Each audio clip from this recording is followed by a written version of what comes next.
За би Аранхан аймгийн Захир сумын Захир дээрх хоршооны дарга Баяна гэж хүн байна.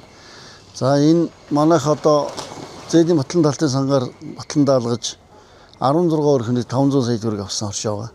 За манайх бол мал өржүүлгээр аваад одоо нөгөө малаасаа гарч байгаа түүхийдээ боловсруулах, арь ширээ яаж боловсруулах уу, цагаан эдэгээ яаж хийх үү, сүү одоо манайх ч бас нэлээх сүүний чиглэлийн хөрмалтай сүүгээ яаж боловсруулах уу.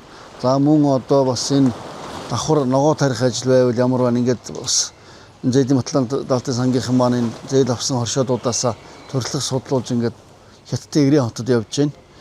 Тэгээ энд бол одоо тэр зуны хөлөмж дээр орж ирж байна би.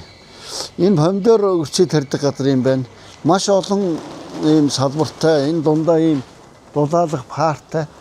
Тэгээд дээрээсээ бас ийм дулаалгын нөгөө зузаан хүчлэхийг бас татаж дулаалдаг. Тэгээд өвөл зунг жилийн 4 өдрөл тарьж ургуулдаг. Ийм газар ирж байна. Энэ бол их сонирм юм байд юм байна.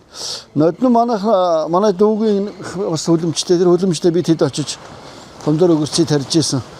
Тэгээд нөгөө өгөрчнүүд их хэмжээгээр ургаад ирэхээр газраар ингэж налаа унтсан бид хэд дээш нь модоор сойж уяхта сойд юм байна гэдэг. Эндээс нь ингээд шууд оосрлоод дээш нь ингээд татаа уйцсан чинь удаачгүй бүх мод маань өгцсөн байсан чинь энэ бүр яг угных нь үндэсний бүдүүнээс чанга хавчаар хийгээд хавчаарнаасаа утсаа аваад тэгээд зүгээр модоо ингэж ороож мороохгүйгээр мөчрүүдийн ингээд гаргаад ирд юм байна.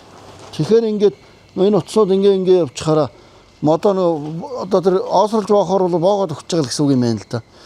Энэ үнийг бас мэдэж авлаа. Тэгээ ер нь бол өвлийн хөлөмжгээ чимийг бол бүтээж чадах юм бол энэ бол их боломжийн юм байна.